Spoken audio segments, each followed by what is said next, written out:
all the times I've known you, you made me wanna be a better man.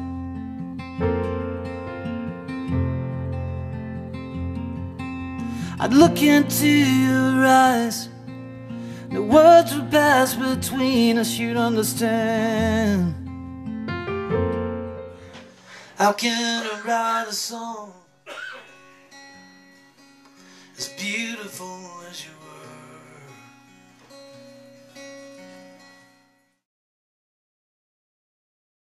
So tell me your name. My name is Brittany. And tell me your story.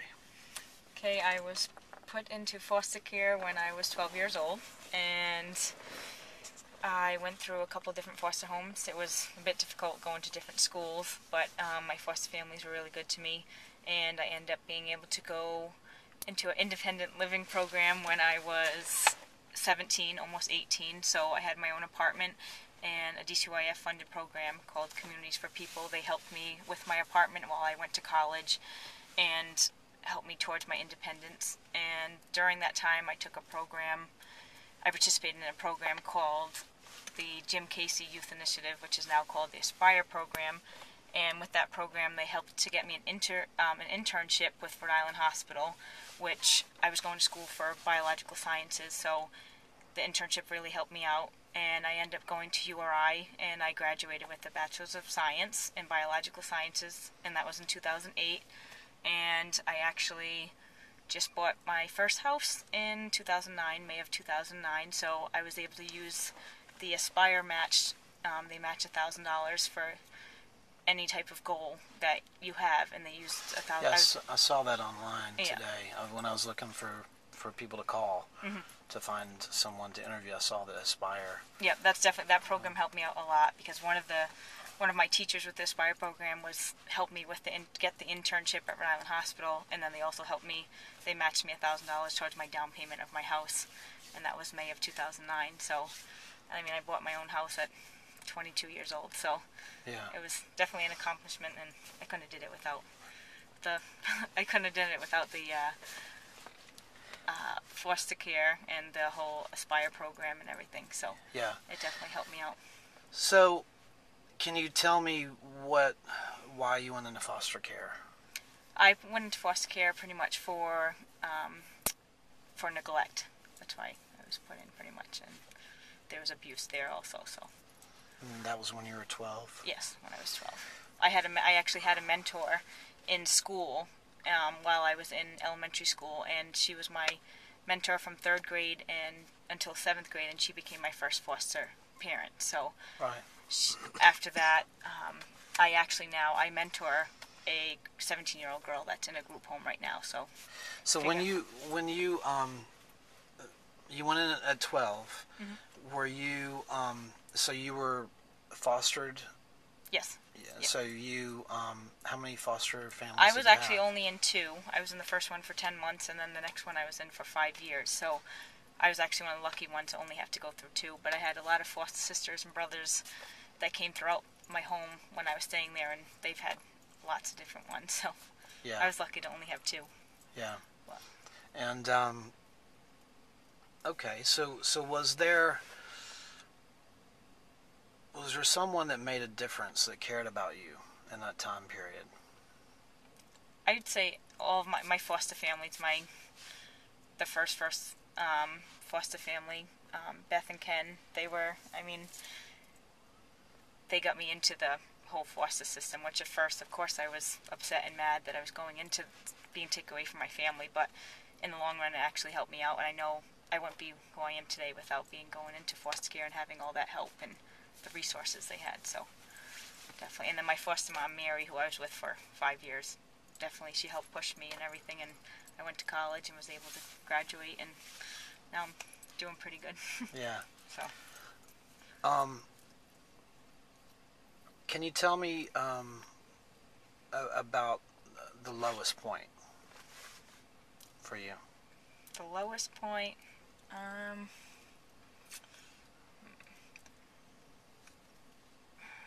would probably be, I'd have to say when my dad died when I was 14. So, because I was in a foster home then, and it was I couldn't really be with my family, and it was just a rough time knowing that I'd have to grow up without a dad, even though I was living in a foster family, and it was just difficult. What got you through that? The support of my foster families, actually, they were there, and my biological family too. I still talk to my brother and my mom and everything. I was able to at least talk to them, but my foster families got me through it. Definitely. Do you think that one person can make a difference? Oh yes, definitely. I think one person can make a difference. Yeah. Why? It's just, how do I put it? I would say just one person could be, because if your kids, say, going through the system, some of them, they're not attached to anyone, and if they can just, that one person they can get attached to and they can trust, then that's everything to them. And then from there, they just need to trust them, and then from there they can go anywhere. They can do anything. As long as they have that one person that they can have to trust, and they know they're not going to hurt them, and they're there to help them, and they're there for them all the time, then it helps them a lot. Like, a foster mom or foster dad, they know that person's there to help them, then they can get through it, and they can want to be better and everything. When you aged out, right, at 18? 21. No, 21. 21, yes. And then they changed the law back to 18. They did, yes. Here in Rhode Island. That same year, I think actually it was a month after I turned 21, they changed it. And so what was your thinking then? I was really upset. I went to the State House and everything trying to change it, but I don't know, because it's just those couple years, those were really crucial to me from 18 to 21. That's where I'd say I got most of my help with the DCYF programs, because they helped me get my own apartment. They helped teach me how to be independent. They helped me go to school. They taught me pretty much everything in order to live on my own, and I probably want to be like that now. So if you hadn't had those extra 3 years, I don't think I know what to do, because I was just coming out of high school, and so what would have most happened? kids coming right out of high school don't know how to live on their own, don't know how to pay the bills, don't know how to do much, and we don't. And the thing with kids in foster care, it's some of them, if they're going in group homes or anything, they don't really have that set. They don't have their mom and dad to say, oh, I guess, I don't know, I'll pay for this, you can do this. It's not that easy. You're just kind of out on your own. It's, where do I go? What do I do? And those 3 years were crucial, because I had all the DCYF funded programs there to help me. Yeah. So. When you aged out, even at 21, what was that day like for you? That was a bit difficult, because I didn't know exactly what I was going to do, but I still had the support of my foster families, and I still, the DCYF funded program, especially the Rhode Island Foster Parent Association, I still, to this day, go to them if I need support or resources. They're still there to help me, even though I'm 24 now. So, they're always there for you, so it's definitely a good thing. One of the things the Orange Duffel Bag Foundation does is they give an orange duffel bag to the kids that graduate from their program with a Mac computer, cell phone, that kind of thing. What would you put in an orange duffel bag for a kid that was aging out? What 5 things? And you can double up. You can say a computer or phone, I would say 5 things. Or 4 if you think they only need 4. I would say a phone, definitely, just because they can at least keep in contact with their foster parents or any other resources. And I would say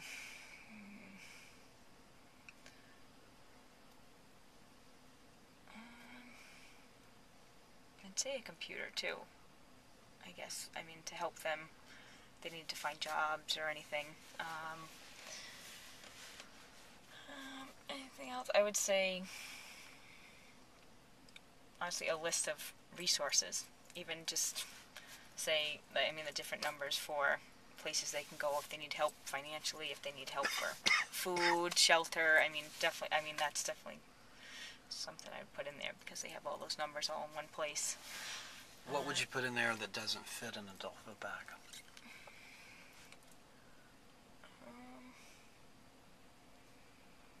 I'd have to say probably, it's not really a thing, but I guess like the love and support of the family and friends and the whole foster families and the DCIF workers and everything, I would have to say, if you could fit that in a duffel bag, but Yeah. can't really fit that in there. But I mean that's really what got me through. So definitely having the support there it's very important.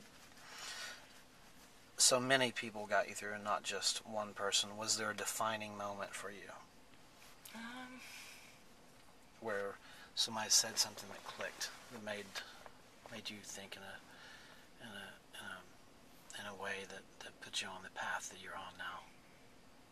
No, I'd say mostly. It wasn't really one point. It was just all along, both my foster families always saying, you can do it, pushing me along, and then going to the next foster family and them saying the same thing, like, you can be a better person, you can go somewhere with your life, you can actually do something. And it's just all along, everyone, even DCIF, even my caseworkers telling me, you can do it, do this, if you're not doing too good in school, you can do better and everything. And just everyone all along the path telling me I could do it. Yeah. Definitely. And having that support, and that someone cares about you. What would you say to, if you could speak directly to a foster kid right now in this video, what would you say to them? I would tell them never give up, and definitely if you can have the support and there's someone out there like a foster mom or anything that you can trust, definitely try to. I know sometimes it can be hard to trust people after what you've gone through, but there are people out there that care, and they will help you get through it, and you can definitely be something for yourself. Definitely be something great. Yeah. So.